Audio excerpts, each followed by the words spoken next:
রাজ্যের সাম্প্রতিক নির্বাচনী ফলাফলকে কেন্দ্র করে তৃণমূল কংগ্রেসের অন্দরেই বাড়ছে আত্মসমালোচনা ও ক্ষোভের সুর। গোঘাটের বর্ষিয়ান তৃণমূল নেতা মনোরঞ্জন পাল প্রকাশ্যে দলীয় সংগঠন, নেতৃত্ব ও রাজনৈতিক কৌশল নিয়ে একাধিক বিস্ফোরক মন্তব্য করলেন। তার মতে এই পরাজয় শুধুমাত্র ভোটের হার নয়, বরং মানুষের অসন্তোষের বড় রাজনৈতিক বার্তা। মনোরঞ্জন বাবুর অভিযোগ, দীর্ঘদিন ধরে দলের পুরনো ও তৃণমূল স্তরের কর্মীদের গুরুত্ব না দিয়ে আইপ্যাকের মতো বেসরকারি কৌশলগত সংস্থার ওপর অতিরিক্ত নির্ভরতা বাড়ানো হয়েছিল। ফলে বাস্তব মাটির পরিস্থিতি নেতৃত্বের কাছে সঠিকভাবে পৌঁছায়নি। তিনি আরও দাবি করেন, কর্মীরা আক্রান্ত হলেও অনেক ক্ষেত্রে ব্লক বা জেলা নেতৃত্ব পাশে দাঁড়ায়নি, যার ফলে সংগঠনের ভিত দুর্বল হয়েছে। তিনি মনে করেন, সাধারণ মধ্যবিত্ত, সরকারি কর্মচারী ও কৃষকদের বিভিন্ন সমস্যাকে যথাযথ গুরুত্ব না দেওয়ার ফলেই মানুষ বিকল্প রাজনৈতিক শক্তির দিকে ঝুঁকেছে। বিশেষ করে কৃষি পণ্যের বাজার, সীমান্তে পণ্য পরিবহনের সমস্যা এবং কর্মচারীদের ক্ষোভ নির্বাচনে বড় প্রভাব ফেলেছে বলে তার মত। তবে সমালোচনার পাশাপাশি তিনি নতুন রাজনৈতিক বাস্তবতার কথাও তুলে ধরেছেন। মনোরঞ্জন বাবু বলেন, যদি বিজেপি দুর্নীতিমুক্ত প্রশাসন, কৃষকদের উন্নয়ন, সরকারি কর্মচারীদের স্বস্তি এবং সাধারণ মানুষের নিরাপত্তা নিশ্চিত করতে পারে, তাহলে মানুষ স্বাভাবিকভাবেই তাদের সমর্থন করবে। এমনকি তিনি মন্তব্য করেন, ভালো কাজ হলে সবাই বিজেপি করুক। তার এই বক্তব্য রাজ্যের বর্তমান রাজনৈতিক পরিস্থিতিতে যথেষ্ট তাৎপর্যপূর্ণ বলেই মনে করছে রাজনৈতিক মহল। তৃণমূলের জন্মলগ্ন 98 সাল থেকে আপনি দলটা করছেন, তো ফলাফল হয়েছে 26-এর বিধানসভা। তো এই যে এত বড় পরাজয়, এটা আপনার কাছে কতটা কষ্টের? দেখো,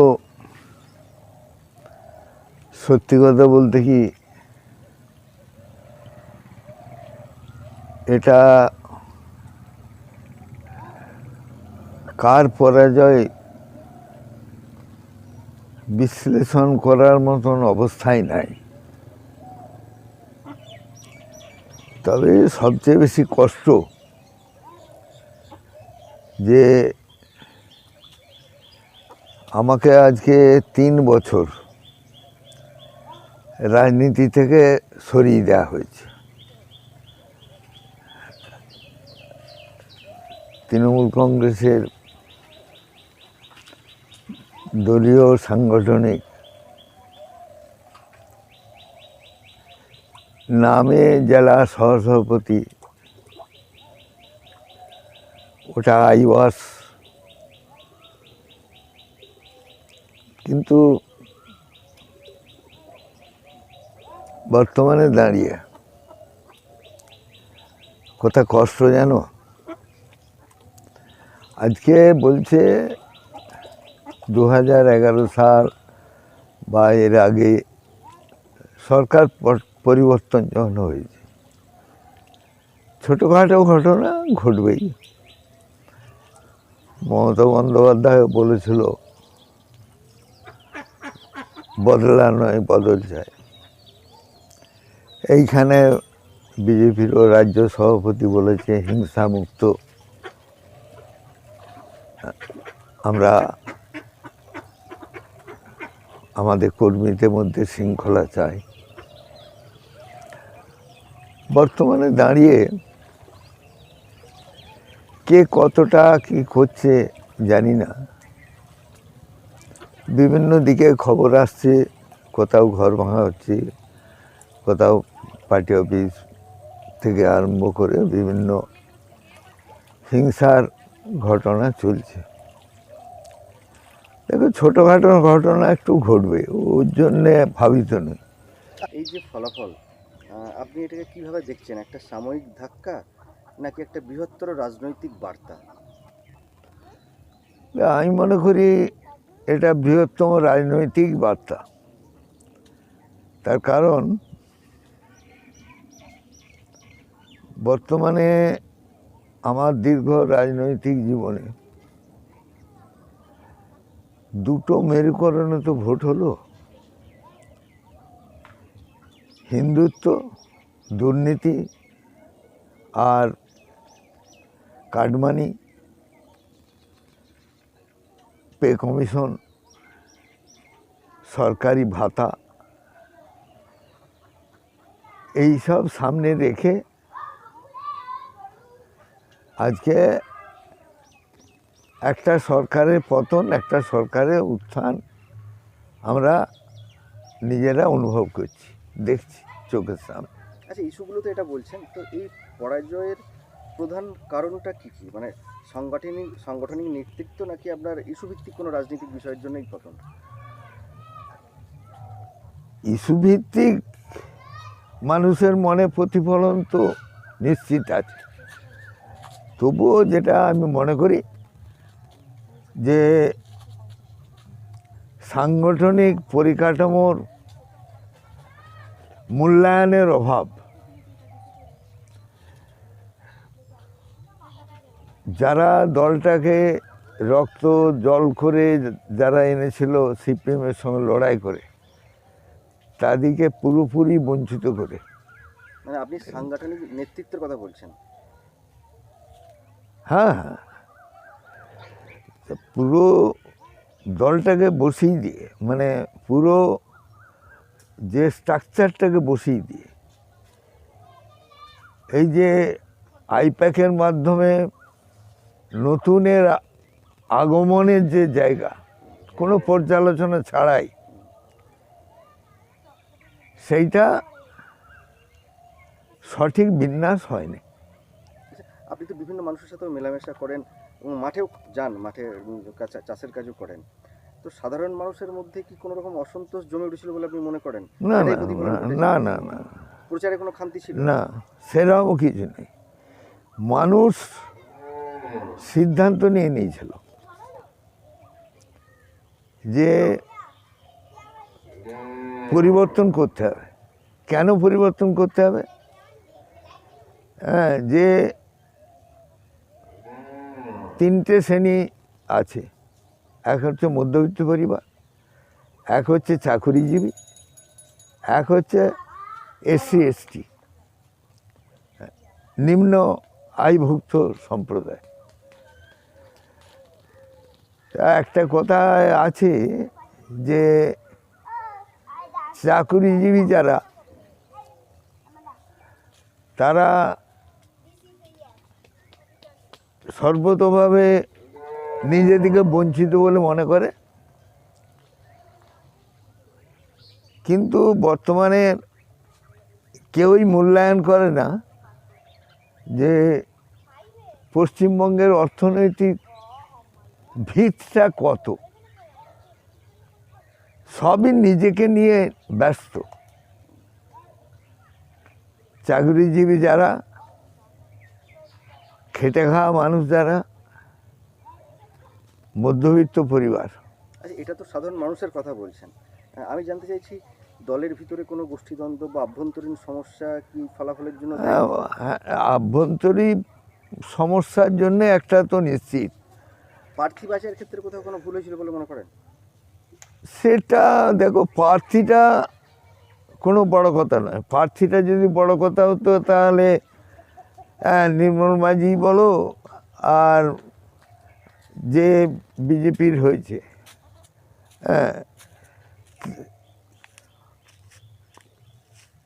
অসীম প্রশান্ত দিগার, তাদের মধ্যে তো কোনো প্রার্থীর নিজস্বতা নিয়ে কোনো প্রশ্ন তো নাই। তার কারণ প্রশান্ত দিগারও বলছে দল যেটাকে, দলের নীতি আমার নীতি। নির্মল মাঝিও বলছে মমতা বন্দ্যোপাধ্যায়ের, অভিষেক বন্দ্যোপাধ্যায়ের কর্মবার্তাই আমার বার্তা। ওই নিয়ে কোনো মানুষের মনে এফেক্ট বা এটা পঞ্চায়েত নির্বাচন নয়, এই নিয়ে কোনো বার্তা নেই। কিন্তু একটা প্রশ্ন, যে প্রশ্ন হচ্ছে, আমি যে কথাটা বারে বলছি, চাকরিজীবীরা আজকে ব্যালট বক্স খোলার পরেই যেটাকে আমরা প্রথম গুনতে আরম্ভ করেছি, সেইখানে আমরা পেঁচিয়ে যাচ্ছি। কেন না, সরকারি কর্মচারীরা সরকারের বিরুদ্ধে ভোট দিচ্ছে। কেন ভোট দিচ্ছে? তাদেরকে আরও চাই পে কমিশন করতে হবে। পে কমিশন চালু করলে একজন মাস্টারমশাই মাইনে লাখ টাকার উপরে হবে,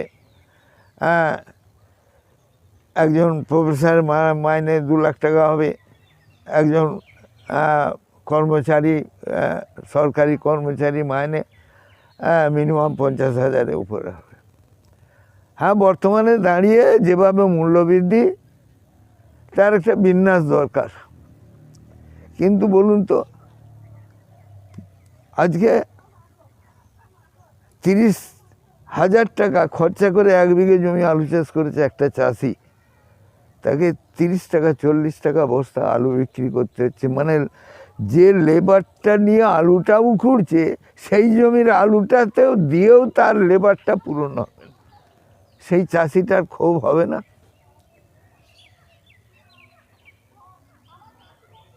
যেটা বারে বারে উঠে আসছে,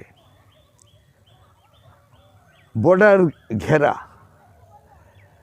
বর্ডার ঘেরা একটা মস্ত বড় সরকারের ভুল বলে আমি মনে করি। আলু এমন একটা জিনিস বর্তমানে দাঁড়িয়ে গেছে, আর পশ্চিমবঙ্গের মধ্যে সীমাবদ্ধ নয়, গোটা ভারতবর্ষব্যাপী চাষ হচ্ছে। আজকে চাষটা শিখিয়ে দিলে এই অগ্নিগর্ভ আলুর জায়গাটা হওয়াতে কই বারে বারে ব্যবসায়ী চাষিদের মুখে প্রশ্ন। মানে এই বর্ডার সেলের ব্যাপারটা, এটা একটা হ্যাঁ বলতে পারেন। হ্যাঁ, একটা ভুল হোক যাই হোক, এটা একটা ভোটের বড় ইস্যু। একটা বিষয় বলবো, 29 তারিখ আমাদের ভোট হলো, 27 তারিখ অভিষেক ব্যানার্জি আরামবাগে এলেন, এসে যে সমস্ত ভাষণ বা চ্যালেঞ্জই বলবো দিলেন, সেটা কি আপনার মনে হয় আরামবাগবাসী ভালো চোখে দেখেনি বলে? না না, দেখো, একটা সহানুভূতি, একটা জায়গা ছিল যে হ্যাঁ, সাংসদের উপর হামলা হয়েছে, তার সহানুভূতি থাকবে, তার আজ যাতে না হয় তার বার্তা থাকবে। কিন্তু এই যে চ্যালেঞ্জ, যে 4 তারিখের পর দেখে নেব, হ্যাঁ, আর বদল নয় বদলা চাই, যে যাই বলুক নাই বলুক। এই যে আজকের দিনে দাঁড়িয়ে এই যে বিভিন্ন জায়গায় শোনা কথা, যদিও আমার গ্রাম শান্ত, সেই বার্তাটা মনে হয় কোথাও কিছু ভুল হয়েছিল বলে মনে করেন? ভুল কি বা দেয়া ঠিক হয়নি, এটা আমার মনে হয় একজন ঊর্ধ্বতন নেতৃত্ব হিসেবে আরও সচেতন হওয়া উচিত ছিল। এবং আমি আবার প্রসঙ্গে ফিরে আসি যে আলুর ব্যাপারটাকে নিয়ে আমাদের বিভিন্ন নেতৃত্ব মমতা বন্দ্যোপাধ্যায়কে ভুল ব্যাখ্যা দিয়ে ভুল অ্যানালিসিসের মাধ্যমে নিয়ে গেছিল। সেই জন্যে আজকে ব্যবসায়ীদের একটা বড় অংশ নয়, 90% ব্যবসায়ী তৃণমূলের বিপক্ষে এই ভোটের কাজে সহায়তা করেছে এবং ভোটটাকে অর্গানাইজ। আপনার এই প্রসঙ্গটা নিয়েই বলি, এই যে বলছেন মমতা ব্যানার্জিকে কাছে ভুল বার্তা দিয়েছে, তাকে ভুল বুঝিয়েছে, তো আপনার কি মনে হয় মানে মমতা ব্যানার্জিরও উচিত ছিল একদম নিচু স্তরের কর্মীদের সঙ্গে কথা বলা, আলুর বিষয়ে বলুন, প্রার্থীর বিষয়ে বলুন, সাংগঠনিক বিষয়ে বলুন, সরাসরি নেতৃত্বের উপর নির্ভর না করে একদম যারা নিচু তলায় কাজ করছে তাদের সঙ্গে সরাসরি কথা বলা? কথা বলবে কি না বলবে, হয়তো ব্যস্ততম নেত্রী হিসেবে সেই সুযোগ হয়তো তার ছিল না, কিন্তু তার যারা পাশে আছে, সবচেয়ে বড় ক্ষতি করেছে আইপ্যাক করে কিছু লোক নিয়ে এসে তারা পয়সা দিয়ে কাজ করালো। আজকে বর্তমান দিনে দাঁড়িয়ে নিজের ছেলে, নিজের নাতি, হ্যাঁ, নিজের সংসারে পরিজন, তারা নিজ স্বার্থটা দেখে, তবে বর্তমান দিনে কালচার চলছে, নাতিকেও 2টো লজেন্স দিলে তবে সে দোকান থেকে নিয়ে এসে দেয়। সেই জায়গাটায় কর্পোরেট সংস্থার উপরেও হ্যাঁ 100% চোখের সামনে তারা টাকা তুলছে, তারা বিভিন্ন টাকায় বিক্রি হয়ে গেছে। সেই সংস্থার উপর নির্ভর করা এতটা ঠিক হয়েছে কি? 1 নম্বর হচ্ছে ওদের উপর নির্ভর করা ঠিক হয়নি। পুরনো কর্মীদিকে, পুরনো নেতৃত্ব যারা দলটাকে বুক চিতিয়ে এনেছিল তাদেরকে একদম ছুঁড়ে ফেলে দেওয়া, এটাও ঠিক হয়নি। আর বর্তমান দিনে দাঁড়িয়ে যে যাই বলুক নাই বলে, আমি মনে করি পাই দিয়ে কোনো রাজনীতির পটভূমিকায় একটা জায়গা আসতে পারে না। আচ্ছা, একটা বিষয় জিজ্ঞেস করবো, এই যে এখন যে পরিস্থিতি, এতে করে দলীয় কর্মীদের মনোবল কিভাবে ফেরানো সম্ভব বলে মনে করেন? দেখো, দলীয় কর্মীদের মনোভাবের যে জায়গাটা আজকে সবচেয়ে বেশি অবাক লাগে, যে আমি গোঘাটের মানুষ হিসেবে বলছি, কোথায় বড় বড় বাত, বড় আজকে কোথায়, কোথায় আজকে সাংগঠনিক জেলা সভাপতি, কোথায় আজকে চেয়ারম্যান, কোথায় আজকে ব্লক সভাপতি? সাধারণ মানুষ ঘরছাড়া হয়ে যাচ্ছে, সাধারণ মানুষের ঘর ভাঙা হচ্ছে। তারা তো ভুল করুক যাই করুক, তারা তো কর্মী, তাদের পাশে দাঁড়াবার মতন গোঘাট থানায় একটা লোক নয়। আমি কোনো পদে নেই, আমি কোনো কার্যক্রম ইয়ের মধ্যেও নই, তবুও ফোন এলে যে ওর পাশে যাতে দাঁড়ানো যায়, তার একটা সদার্থক একটা জায়গা হয় মনে করি। এইটা কি মনে করছেন, সংগঠনকে পুনরায় আবার দাঁড় করানো যাবে? দেখো, যেটাকে নিয়ে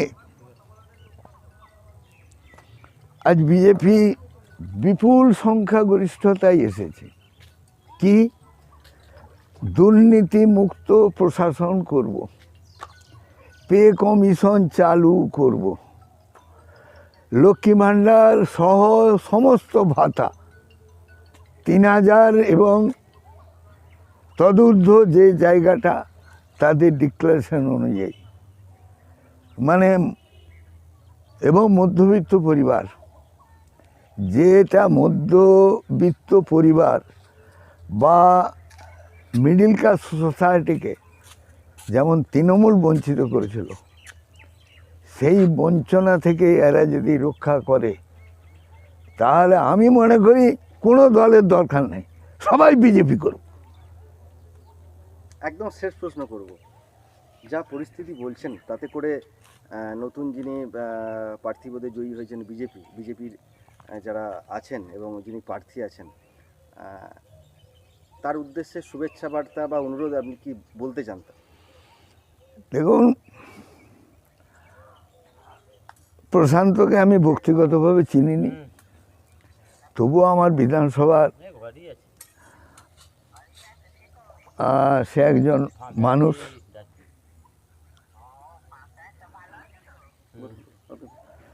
সে একজন বিধানসভার মানুষ হিসেবে আমি তার কাছে জানতে চাইব, প্রতিশ্রুতি পূরণ করে মানুষকে শান্তিতে স্বস্তিতে একটা জায়গায় নিয়ে আসো। আমি মনে করি যে সমস্ত মানুষ তোমাদের পাশে থাকবে। এটা আপনার তরফ থেকে বার্তা? 100 বার। অসংখ্য ধন্যবাদ আপনাকে আমাদের সময় দেওয়ার জন্য। নিউ নূর সোফা সেন্টার, এখানে সমস্ত রকম সোফা পাইকারি ও রিটেলে বিক্রয় করা হয়। সমস্ত সোফা নিজস্ব কারখানায় তৈরি করা হয়। প্রোপাইটার হানিফ হোসেন খাঁ ও রুহুল হোসেন খাঁ, বড়ডোঙ্গল হাটতলা সিনেমা হলের সন্নিকটে, হুগলি। যোগাযোগ 7797170093 এবং 9382003105।